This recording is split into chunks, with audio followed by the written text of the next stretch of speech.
Las zoonosis, aquellas enfermedades infecciosas que se transmiten entre animales y seres humanos, están en el punto de mira de las autoridades sanitarias desde hace mucho tiempo.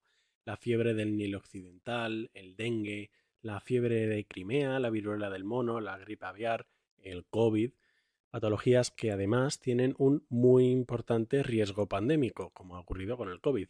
Hoy para hablar de zoonosis tenemos a Elisa Pérez Ramírez. Elisa es doctora en veterinaria especializada en virología y trabaja en el Departamento de Enfermedades Infecciosas y Salud Global del Centro de Investigación de Sanidad Animal, que está asociado al INIA-CSIC.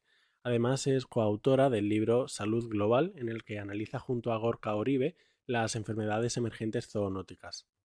¿Qué son las zoonosis y cuáles son las más relevantes?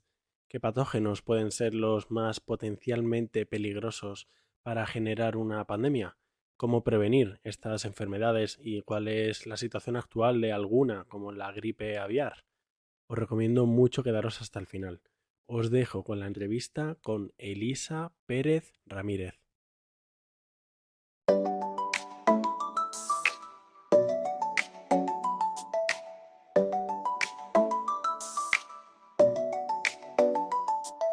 Entiende tu salud, un podcast de salud y medicina creado por Gonzalo Vaquero Sanz.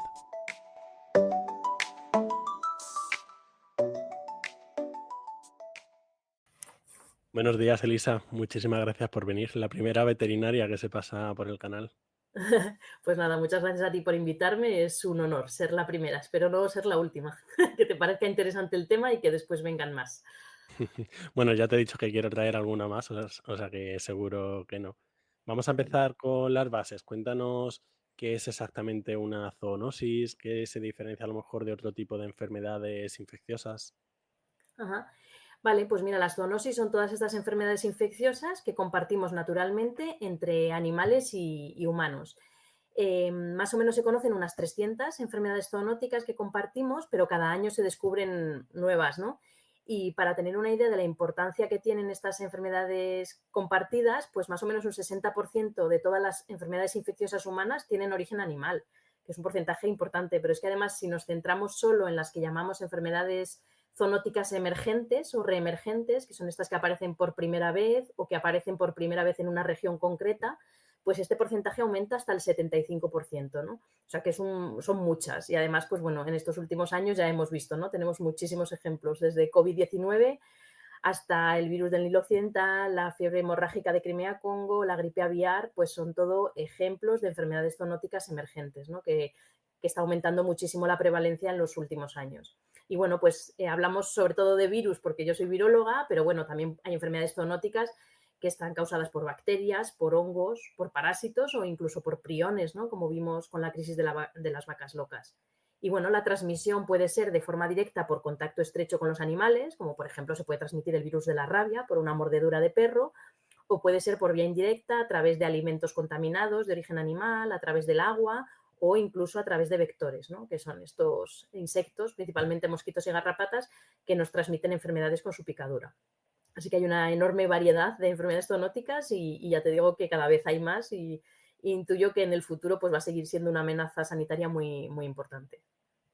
Bueno, me parece súper curioso el dato que has dicho que el 60% de nuestras infecciones, bueno, 60 o 75% si son emergentes, pero bueno, 60% son zoonóticas, que yo creo que es un dato que la población no conoce y que dice una enfermedad zoonótica, uy, qué raro, pero claro, en realidad son más de la mitad.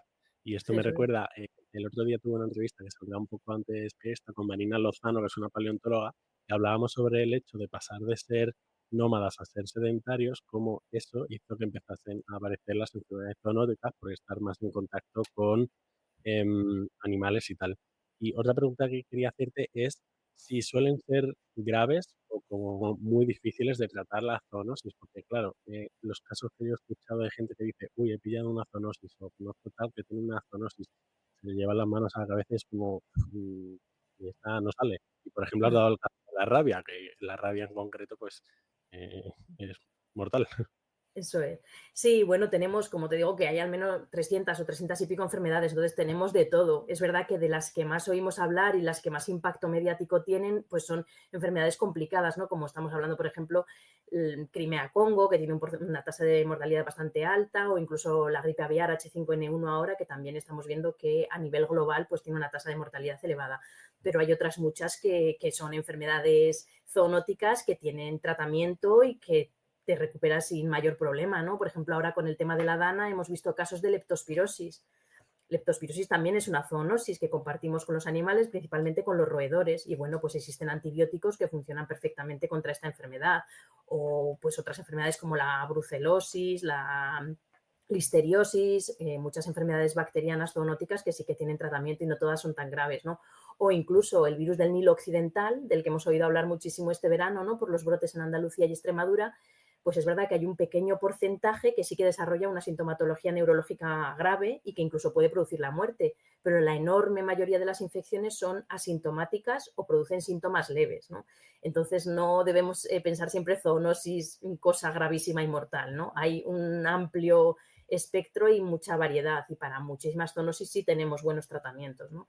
Pero es verdad que sí, hay algunas que nos preocupan especialmente y sobre todo las que tienen más potencial pandémico, ¿no? Como vimos, por ejemplo, con COVID-19 o con pandemias de gripe en el pasado, ¿no? Entonces sí que hay algunos, especialmente virus zoonóticos, que pueden causar muchísimos problemas de salud humana, por ejemplo, también la rabia, ¿no? Como decías, pero hay otras muchas zoonosis que los médicos sabéis tratar perfectamente y para las que tenemos un tratamiento que funciona muy bien, ¿no? Y luego, por supuesto, pues hay muchísima labor de prevención realizada en muchos casos por profesionales veterinarios que hacen que nos olvidemos un poco de las enfermedades, ¿no? Mucha gente piensa que la brucelosis, la brucela ya no existe porque apenas hay casos, o incluso la rabia. Y esto es porque pues todos los profesionales veterinarios vacunamos a un porcentaje altísimo de perros, ¿no? Por ejemplo, para evitar que se produzcan estas infecciones. Entonces, el hecho de que ya apenas haya casos no quiere decir que esos patógenos zoonóticos no existan, sino simplemente que hay un trabajo de prevención muy fuerte para evitar el salto del animal al humano. Ujú. Bueno, me surgen un montón de preguntas con esta intervención que has hecho. Me has despejado una duda diciendo que efectivamente ha aumentado de una forma relevante el porcentaje de enfermedades zoonóticas y también de reemergentes. ¿Y esto por qué? ¿Esto se relaciona con la crisis climática, con la deforestación o por qué está ocurriendo esto? Mm. Pues sí, a ver, obviamente es un proceso multifactorial, hay muchísimos factores afectando ahí, son enfermedades muy complejas que tienen intervención tanto de la parte animal como la parte humana y sobre todo la parte medioambiental, ¿no? Que por eso desde todos los veterinarios y veterinarias insistimos tantísimo, ¿no? Con esto de la estrategia One Health o una salud, que más allá de ser pues, un eslogan que queda muy bien hablar de él de forma teórica, pues es ya hora de aplicarlo a la práctica, ¿no? Desde la profesión veterinaria es algo que tenemos súper asumido desde hace muchísimo tiempo, ¿no? De hecho, el lema de la profesión desde 1922 es Hygiea Pecoris Salus Populi. La higiene del ganado es la salud del pueblo. Entonces, Guay. nosotros lo tenemos súper asumido e integrado, ¿no? Esta es relación tan intensa y tan estrecha entre salud humana y sanidad animal. Entonces, bueno, a esto quiero decir que tenemos eso, muchos factores que afectan a la emergencia y al mantenimiento de estas zoonosis, ¿no?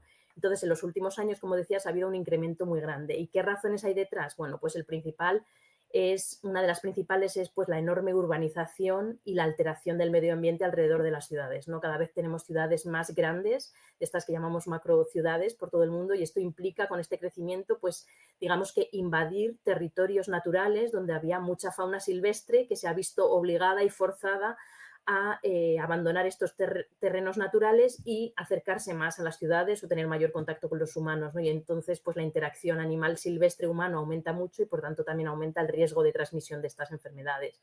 Obviamente la globalización tiene un impacto directo porque ya vemos la movilidad internacional que tenemos las personas, pero también los animales y sus productos, ¿no? Hasta qué punto movemos ganado de un punto a otro del planeta, todos sus productos, la leche, la carne, etcétera, etcétera, ¿no? Entonces esto también tiene un impacto directo y por supuesto en general pues el cambio climático, el cambio global tiene un impacto muy fuerte en la mayoría de las zoonosis, pero especialmente en todas las transmitidas por vectores, ¿no? Ya lo estamos viendo que todas estas enfermedades con nombres exóticos y tropicales que antes veíamos lejísimos, como el dengue, chikungunya, el virus oropuche en este verano también, pues son enfermedades que cada vez están llegando más a nuestras latitudes porque ya tenemos el vector que es capaz de transmitirlo, ¿no? Entonces, estos pequeños cambios de humedad y temperatura que parecen insignificantes para un vector, para un mosquito, una garrapata, son muy importantes, ¿no? Y pueden favorecer que se amplíen mucho estos mapas de distribución de los vectores.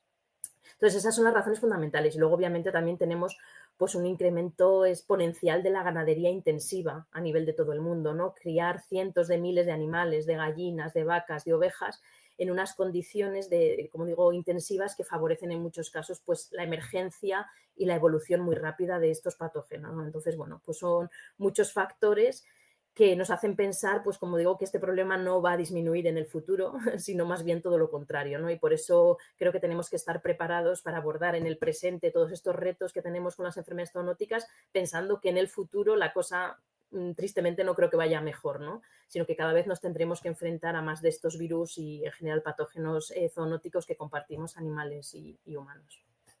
Ujú. Antes comentabas algunas de ellas que podían tener un potencial riesgo pandémico elevado. Precisamente cuando vino al podcast Amos García, que seguro que le conoces, Ujú. le hacía esta pregunta esta pregunta un poco incluso morbosa de qué microorganismo, qué patología le preocupaba especialmente encima de él, que estaba ahí a la cabeza del COVID. Y él respondía muy elegantemente que el microorganismo más peligroso es el que no conocíamos, que Amos siempre es muy elegante.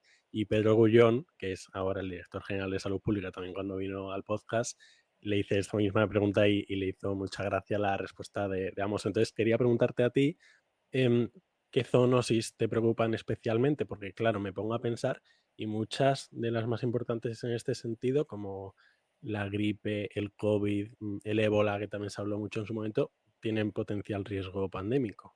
Ujú. Pues sí, bueno, yo estoy bastante de acuerdo con lo de la enfermedad que no conocemos, ¿no? Porque es que más ejemplo, más perfecto que de COVID-19 no podemos tener. De hecho, no es algo totalmente inesperado, porque ya en los listados de patógenos prioritarios de la OMS, pues estaban Crimea-Congo, por supuesto, el virus de influenza, virus de gripe y la enfermedad X. O sea, ellos ¿Mm? ya, la OMS ya lo marcaba como enfermedad X porque era una enfermedad que no sabíamos el nombre, pero que sabíamos que por el ritmo de aparición de enfermedades emergentes zoonóticas era bastante previsible pensar que iba a surgir una nueva, ¿no? Y efectivamente llegó. Es verdad que todos pensábamos que sería un virus influenza, ¿no? Digamos que los virus de gripe zoonótica siempre han estado ahí en el top 3 de los que tienen más potencial pandémico, pero bueno, apareció un nuevo coronavirus que pues nos adelantó y nos sorprendió a todos, ¿no? O sea que eso del virus que todavía no conocemos es bastante buena respuesta porque estoy segura de que va a haber otra enfermedad X, ¿no? Pero de las que tenemos actualmente, si tuviera que decir una que me parece que tiene mayor riesgo pandémico, pues creo que en la situación actual, en la coyuntura actual, pues me veo obligada a decir el virus de la gripe aviar, ¿no? H5N1, por la situación que estamos viviendo en estos últimos años, ¿no? Es un virus que conocemos desde hace muchísimo tiempo, desde 1997, cuando surgió por primera vez en el sudeste asiático, pero digamos que en estos últimos 4 años, desde finales de 2020, pues han producido una serie de cambios epidemiológicos muy fuertes que no tienen precedentes y que nos sitúan ante un escenario de muchísima incertidumbre, ¿no? Porque, bueno, pues la gripe aviar, en concreto este subtipo H5N1, pues es un virus que históricamente afectaba casi exclusivamente a las aves de corral. Es verdad que producía mortalidades inmensas, podían morir pues el 100% de las aves de una granja en poco más de 48 horas, ¿no? O sea que a nivel de sanidad animal es un virus que conocemos desde hace mucho tiempo con un impacto enorme sobre todo en la industria avícola. Pero el problema es que en estos últimos años pues ha habido una serie de cambios y ahora no solamente afecta a las aves de corral, sino que está teniendo un impacto tremendo, por ejemplo, sobre las aves silvestres. Han muerto cientos de miles de aves silvestres por todo el mundo, ¿no?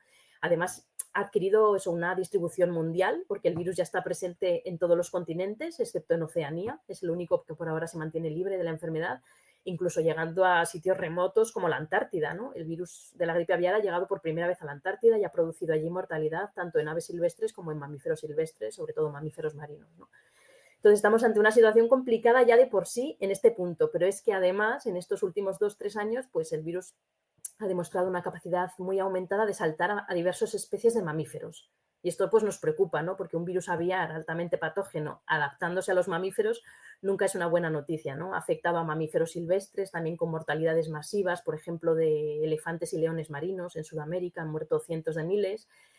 Después ha saltado también a las granjas de bisones, que no sé si habéis oído, pero bueno, ha habido un brote muy importante en Galicia a finales de 2022, luego ha habido brotes también en granjas peleteras en Finlandia.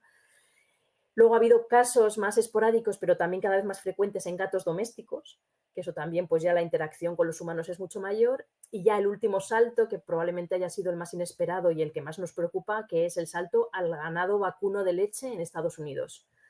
Que esto es algo totalmente sorprendente porque nunca antes había detectado el virus de la gripe aviar en una especie de rumiante. Y no es un rumiante silvestre que esté por allí en el campo, sino que son vacuno de leche que criamos en granjas en altas densidades precisamente para producir alimento, ¿no? Entonces es una situación muy complicada la que tienen ahora mismo en Estados Unidos porque, bueno, pues desde marzo que se confirmó que era este virus el causante de esta enfermedad en las vacas, pues el virus no ha parado de extenderse por todo el país y ya hay más de 500 granjas afectadas en 15 estados, ¿no? Y bueno, pues no solo tiene un impacto grave sobre la salud de las vacas y sobre la producción, porque afecta mucho a la producción lechera, disminuye muchísimo la producción de leche, porque el virus, hay muchísimo virus en la leche, produce una mastitis, una infección de toda la glándula mamaria, y no solo tiene impacto así en seguridad alimentaria y sanidad animal, sino que en general para la salud pública, porque cada vez más están viendo saltos del virus desde las vacas a los trabajadores que trabajan en contacto con ellas, ¿no? Y esto sí que es una situación preocupante porque, bueno, pues van más de alrededor de 30 casos de trabajadores trabajadores de granjas de vacuno infectados con virus de gripe aviar H5N1, ¿no? Estamos ante una situación completamente nueva y desconocida porque antes todos los contagios que se habían producido eran por contacto estrecho con aves de corral infectadas, esto sí sabíamos que se podía producir, pero nunca antes un humano se había infectado por contacto con un mamífero. Y no es un mamífero cualquiera, como te digo, son las vacas con las que tenemos un contacto muy, muy estrecho, ¿no?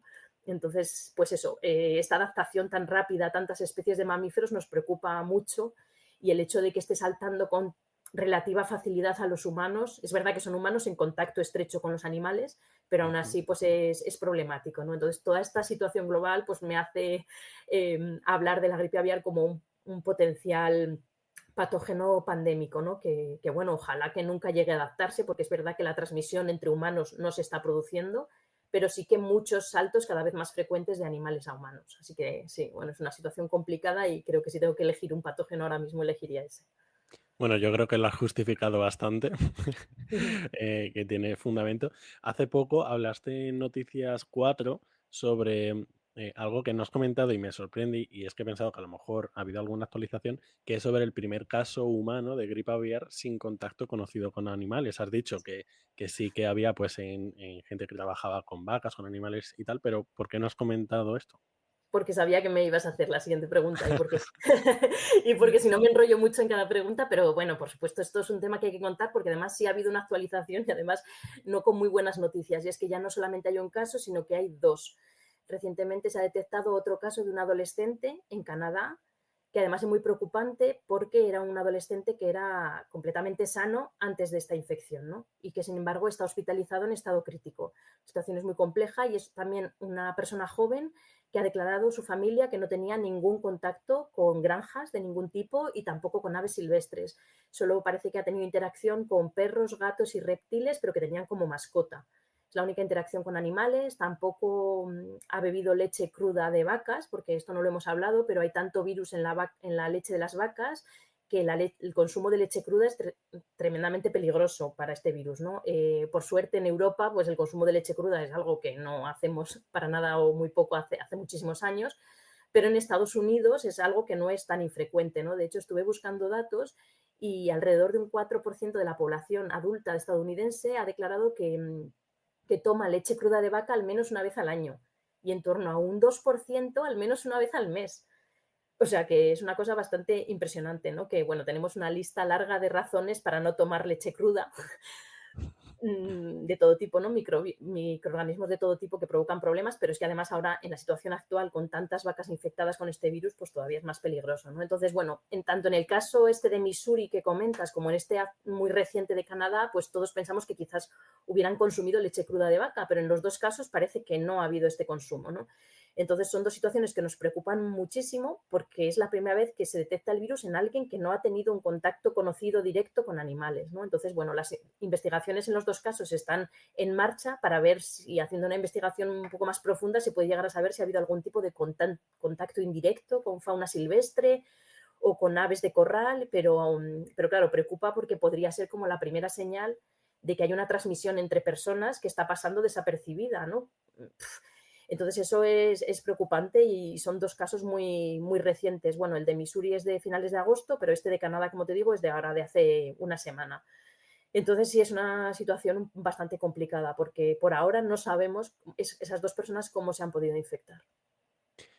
Bueno, y siendo esto una realidad tan palpable como nos están mostrando, ¿qué se está haciendo? O sea, ¿se están haciendo vacunas con ARN mensajero, me imagino, o qué se está haciendo? Sí, bueno, hay muchas, como muchos frentes, ¿no? Desde los que se puede luchar contra esto. A ver, un frente fundamental en Estados Unidos es a nivel veterinario, ¿no? Porque la vigilancia veterinaria en las granjas debería ser muchísimo mejor. Es verdad que la respuesta de un país como Estados Unidos, ¿no? Con una potencia mundial a nivel científico y con tantos medios, pues uno esperaría una respuesta muchísimo mejor de la que están dando, la verdad, porque yo creo que cuando empezó todo el problema en Texas, que fue el estado donde empezaron los primeros casos, pues era algo totalmente nuevo, nunca antes había detectado este virus en vacas y yo creo que infravaloraron el riesgo, pensaron que bueno, que sería una cosa puntual y que eso no se iba a extender. Y lo que ha pasado es todo lo contrario, que han seguido durante bastante tiempo, estuvieron moviendo vacas de un estado a otro, que es lo que ha permitido que se extendiera el virus por todo el país, ¿no? Entonces, bueno, tampoco se ha hecho una vigilancia buena en las granjas, donde habría que muestrear a todos los animales para poder valorar realmente si hay animales asintomáticos, por ejemplo, que sería problemático, animales que no desarrollan síntomas pero sí tienen el virus. En fin, hay muchos datos epidemiológicos básicos a nivel veterinario que desconocemos y que no se están compartiendo con transparencia ni a tiempo real. Igual que las secuencias de los virus que se están aislando, pues se acaban compartiendo pero tarde y sin toda la información, en fin. Bueno, y Bastante. si esto ocurre en el primer país del mundo, o sea, quiero decir, lo que ocurra en países menos desarrollados, pues a saber. Pues sí, lo que pasa que puede que en otro país menos desarrollado haya menos presión de los lobbies, por ejemplo, y hagan mejor su trabajo, pero aquí hay que pensar que toda la industria láctea de Estados Unidos mueve cientos de millones de dólares al año, ¿no? Y entonces, pues bueno, hay una lucha ahí bastante importante con un impacto económico muy grande, ¿no? Y bueno, pues también estamos viendo respuestas muy variadas según el estado. Hay algunos estados de Estados Unidos, como por ejemplo Michigan o Colorado, que están actuando de una forma mucho más responsable y haciendo una vigilancia sanitaria, por ejemplo, de los trabajadores en las granjas mucho más estricta. Y hay otros estados que no están muestreando nada y, claro, no se detectan positivos, pero no porque no los haya, sino porque no están haciendo un buen trabajo, ¿no? Entonces, a nivel de vigilancia veterinaria habría que mejorar muchísimo. Y luego a nivel de salud pública también, porque precisamente el grupo de población que está más afectado, que son todos estos trabajadores, tanto de granjas avícolas como de ganado vacuno, pues son unos trabajadores que están en unas condiciones muy precarias, sobre todo en la parte de las vacas. Más de la mitad de los trabajadores son inmigrantes ilegales sin papeles, casi todos de origen centro y sudamericano, ¿no? Entonces son personas que no son proclives a ir al médico porque tienen una conjuntivitis o un síntoma leve y que intentan tener la mínima interacción con las autoridades, ¿no? Y todos estos son factores sociológicos, por ejemplo, que no solemos tener en cuenta, pero que son súper importantes, porque estas personas son las primeras barreras que tenemos para ver si este virus está saltando de los animales a los humanos, ¿no? Entonces, a nivel de salud pública habría que mejorar también muchísimo, por ejemplo, pues todas las informaciones de protección de los trabajadores, equipos de protección individual, etcétera, todo esto tiene que hacérsele llegar a estas personas en español, por ejemplo, porque es que casi el 100% de ellos hablan español y algunos no hablan casi nada de inglés, una cosa básica como esa, ¿no? Entonces es un problema muy, muy complicado y creo que también se ha perdido la oportunidad de demostrar como una acción One Health de verdad bien puesta en práctica, porque es que no hay mejor ejemplo. Un patógeno que afecta a fauna silvestre, a ganado doméstico, que está saltando a humanos, pues hubiera sido una situación ideal para trabajar de forma colaborativa de verdad entre salud pública y sanidad animal y la verdad que, bueno, en general no se está consiguiendo, ¿no? Entonces, bueno, todo esto habría que mejorar muchísimo la parte de vigilancia. Y luego, como decías, de vacunas, pues sí, se está trabajando muchísimo en el desarrollo de vacunas de, sobre todo este subtipo H5, ¿no? Que es diferente a los subtipos de las vacunas estacionales de los humanos, ¿no? Entonces, sí que hay muchísimos avances y yo creo que pronto se va a empezar a vacunar sobre toda esta población de riesgo de los trabajadores agrícolas principalmente, ¿no? Con esta vacuna frente a H5.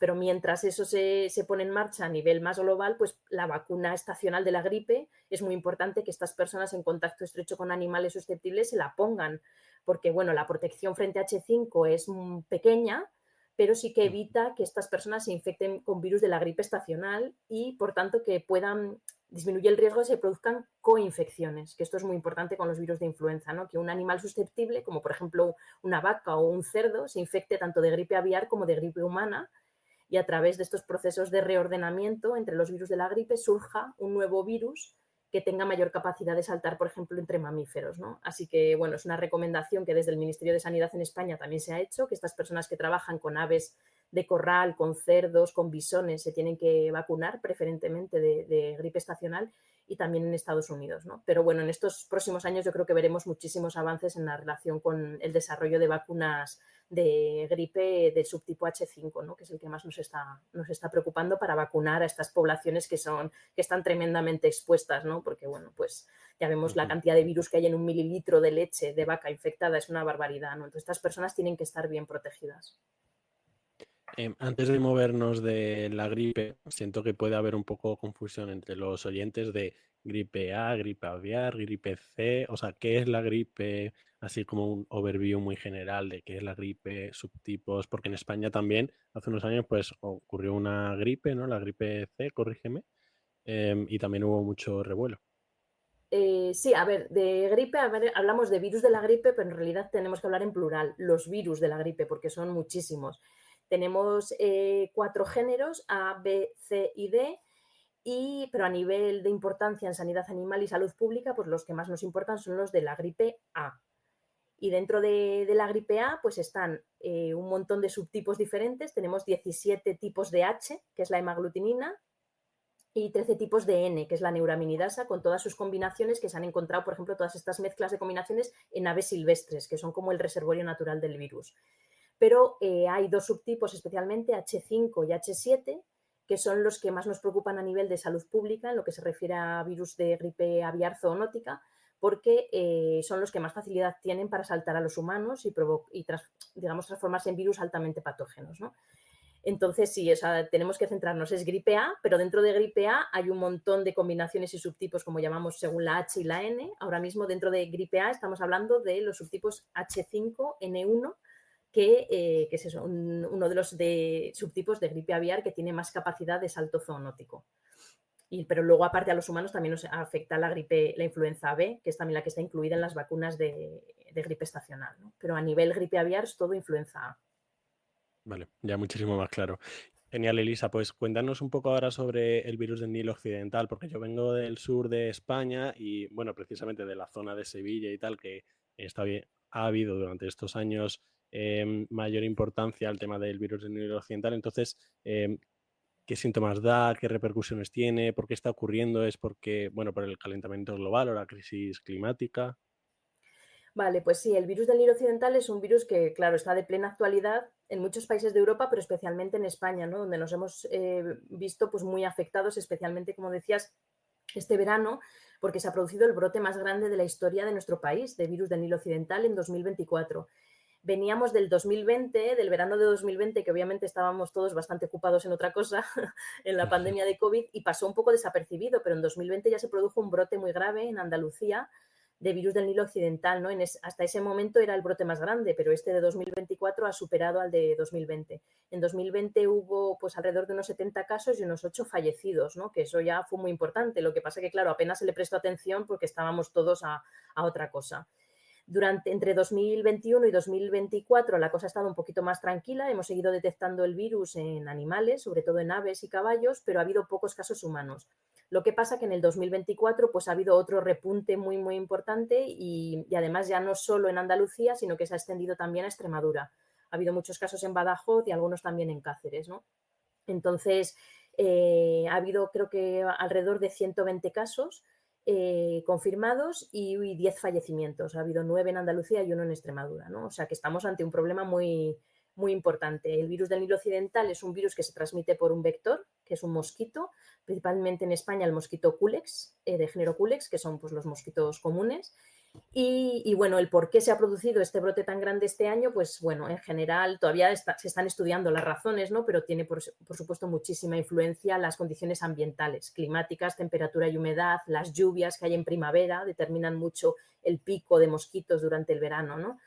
Entonces, lo que se ha producido aquí es que pues, han alineado los planetas para que haya un pico enorme de mosquitos en este verano, de mosquitos de Culex. Y lo que ha ocurrido es pues, que no se ha hecho un buen trabajo de prevención, porque durante el invierno y principios de la primavera es cuando hay que planear todo esto, ¿no? Prever que pueda ocurrir estos picos grandes de mosquitos y organizar bien cómo se va a realizar el seguimiento, qué control vectorial se va a aplicar, porque lo importante en esta enfermedad es actuar contra el mosquito, es lo que es realmente efectivo, ¿no? Si tú quitas el mosquito de la ecuación, pues da igual que haya aves infectadas y humanos susceptibles porque no tenemos el mosquito que lo transmite, Ujú. ¿no?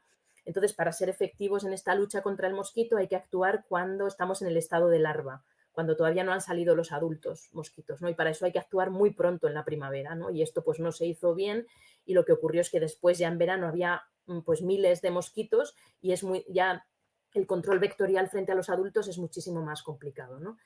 Entonces, a ver, este virus es un virus que se transmite de forma más o menos silenciosa en la naturaleza entre aves silvestres y mosquitos. Lo que pasa que, como te digo, que cuando se dan unas determinadas condiciones ambientales, pues el virus, además de picar, al mosquito, además de picar a las aves, puede picar a otros hospedadores y principalmente provoca problemas en caballos y en humanos. Tanto los caballos como los humanos es lo que llamamos fondo de saco. O sea, el virus no puede pasar de caballos y humanos a otro humano o a otra ave, porque no desarrollamos suficiente nivel de virus en sangre como para que un mosquito que nos pique se infecte, ¿vale? Entonces, digamos que ahí acaba todo. Son las aves las que realmente sí que tienen mucho virus en sangre y pueden infectar a los mosquitos. Pero digamos que estos hospedadores, tanto caballos como humanos, pues en general suelen sufrir infecciones asintomáticas que te comentaba al principio, pero un pequeño porcentaje pues sí que desarrolla una fiebre del Nilo Occidental, que son síntomas así, pues fiebre y malestar, pero no avanza mucho más, y un pequeño porcentaje, más pequeño aún, en torno a un 1 o 2% de los infectados sí que desarrollan síntomas neurológicos graves, con una encefalitis por virus del Nilo Occidental que puede ser grave y que puede incluso ocasionar la muerte, ¿no? Como desgraciadamente hemos experimentado este verano, ¿no? Entonces, pues bueno, es una enfermedad, como te digo, que cada vez tiene más importancia en muchos países europeos. En Italia hay muchísimos brotes cada año, por ejemplo, y lo que nos preocupa es que cada vez estamos detectando el virus más al norte. Hemos llegado a detectarlo pues en el norte de Francia o incluso en Berlín, ¿no? Cosas que antes nunca se hubieran pensado que el mosquito iba a llegar tan al norte, ¿no? Entonces, pues bueno, es un ejemplo de enfermedad zoonótica muy relevante a la que vamos a tener que prestar mucha atención y que va a requerir una vez más una colaboración intersectorial muy profunda en la que sanidad animal, salud pública, medio ambiente y entomólogos médicos, que son los que realmente conocen el vector, saben de mosquitos, que nos dicen, pues en estas zonas hay más riesgo, aquí hay que hacer el control vectorial, han desarrollado resistencia frente a este insecticida, hay que utilizar este otro.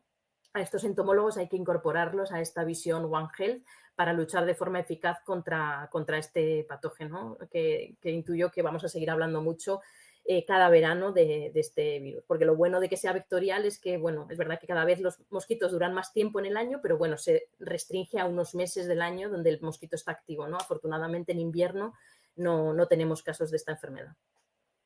Siento que los veterinarios tenéis como muchísimo que decir y muchísimo que hacer en términos de salud y salud global y que se desconoce por la población. Me gustaría un poco que nos hablases un poco de esto, las cosas que hacéis los veterinarios en términos de salud, de One Ujú. Health, aunque yo he escuchado que hay un término más actualizado de One Health, que es Planetary Health, pero no Sí, sé si, cada vez si, vamos si es lo mismo. avanzando más. A ver, no soy yo súper partidaria de ir poniendo nombres más wise cada vez más a esto, porque en realidad da igual cómo lo llamemos, o sea, lo que implica el concepto One Health, salud global, planetary health, es algo tan simple como que nuestra salud depende de la salud de los animales y del medio ambiente y que estamos completamente interconectados y que nosotros, los humanos, tenemos una visión muy antropocéntrica de la salud y nos miramos mucho el ombligo, pero en realidad somos pues un elemento más de un complejo entramado de relaciones entre los seres vivos, ¿no? O sea, que lo podemos llamar como queramos, pero la realidad es que necesitamos que todos los sectores que están ahí implicados trabajen de forma colaborativa y de forma conjunta, porque históricamente pues hemos trabajado mucho cada uno aislado en su isla y lo que necesitamos es establecer puentes que realmente nos permitan hacer cambios transformadores, ¿no? Porque la naturaleza ya hemos hablado que se empeña en mandarnos uno y otro virus zoonótico o patógeno zoonótico, ¿no? Como para insistirnos en, venga, trabajad juntos ya, porque es que esto, si no, no hay manera de abordarlo, ¿no? Entonces, sí, tienes razón en lo que dices.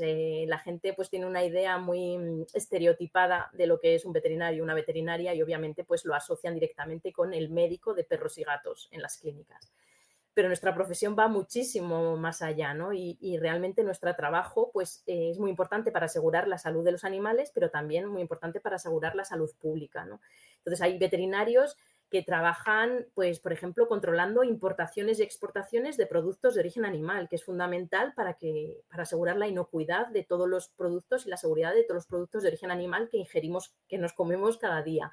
Hay veterinarios, muchísimos, como yo, trabajando en investigación, en desarrollo de vacunas, desarrollo de modelos animales, porque, por ejemplo, esto durante COVID lo vimos. Necesitábamos modelos animales en los que poder evaluar las vacunas y los tratamientos antes de que lleguen a los humanos. Hay muchos expertos en epidemiología veterinaria, buenísimos, que además pues tienen una visión no tan centrada en el individuo, sino más en la colectividad, en los rebaños, ¿no? Tienen muchísima experiencia en tratar grupos grandes de animales. Hay otros muchos que también trabajamos en mejoras en el diagnóstico. Estamos súper acostumbrados a hacer diagnóstico de miles de animales, no una muestra o dos, tres, sino de rebaños enteros, ¿no? Entonces, bueno, pues yo creo que tenemos muchas capacidades que serían tremendamente útiles para abordar estas enfermedades y estos retos sanitarios en el futuro, ¿no? Y entonces, bueno, pues es también cuestión nuestra de los profesionales del sector de explicar mucho más y mejor, divulgar más lo que hacemos, a lo que nos dedicamos, ¿no? Por eso yo siempre estoy encantada de aceptar este tipo de entrevistas, sobre todo si vienen del sector de salud humana, ¿no? Para explicar a la gente realmente que sí, que curamos a los perros y a los gatos, pero que hacemos muchísimas otras cosas, que es un trabajo silencioso de prevención, que precisamente por eso, pues porque no hay brotes de rabia o porque no hay grandes brotes de brucelosis, pues la gente se olvida de que eso no ocurre porque hay mucha gente del sector de sanidad animal haciendo un trabajo silencioso muy importante de prevención, ¿no? Entonces, bueno, pues entre todos cada vez intentamos divulgar más lo que hacemos para que se nos conozca, porque si no se nos conoce difícilmente se nos va a valorar. Claro, y otra pata importante me parece esta última que has comentado, lo de, por ejemplo, vacunar de la brucelosis, que también comentábamos justo al principio de la entrevista. Y creo que es muy importante decir todo esto para que la gente haga veterinaria y que se eliminen todos estos pensamientos que decíamos antes. Antes de terminar, Elisa, me gustaría que nos recomendases algún recurso, un podcast, un libro, una película que tenga que ver eh, de veterinaria, de zoonosis, de lo que consideres. Vale, pues aquí si me permitís un poco de promoción, me veo obligada a recomendar pues el libro que escribimos el año pasado que se titula Salud Global y que nos hemos aplicado nosotros mismos el concepto este de One Health porque lo hemos escrito a 6 manos entre Gorka Oribe, Ignacio López Goñi y yo, o sea, catedrático de farmacia, catedrático de microbiología y yo que soy viróloga veterinaria. Y bueno, pues es un libro que en español, porque no había mucho, prácticamente nada en español, desarrollando este término de todas estas temáticas que hemos hablado hoy en el podcast, pues desarrollando qué es la salud global, por qué es importante y poniendo muchísimos ejemplos concretos de estas enfermedades, gripe aviar, arbovirosis, virus del Nilo occidental, etcétera, etcétera. Y bueno, pues yo creo que es un libro que está muy bien, sobre todo para quizás los estudiantes de estas ramas, ¿no? Biología, veterinaria, medicina. A mí me hubiera gustado mucho tener un libro así cuando estudié la carrera porque te enseña muy bien todas estas conexiones que a veces pasan desapercibidas, ¿no? Así que como ese libro. Y luego, como podcast, pues os recomiendo fervientemente el podcast que se titula Un veterinario, que lo lleva Víctor Algra, que es un veterinario que además de veterinario es actor, o sea que lo tiene todo. Está también ahora trabajando en Zapeando, en el programa de La Sexta, que hace una pequeña sección sobre veterinaria. Y bueno, pues es un podcast muy interesante a nivel así muy divulgativo y muy entretenido sobre pues toda esta que hemos estado hablando de la enorme variedad de labores que hacemos los profesionales de sanidad animal. Así que os lo recomiendo. Qué bueno, muchísimas gracias, Elisa. Un placer tenerte con nosotros. Vale, pues muy bien, un placer para mí.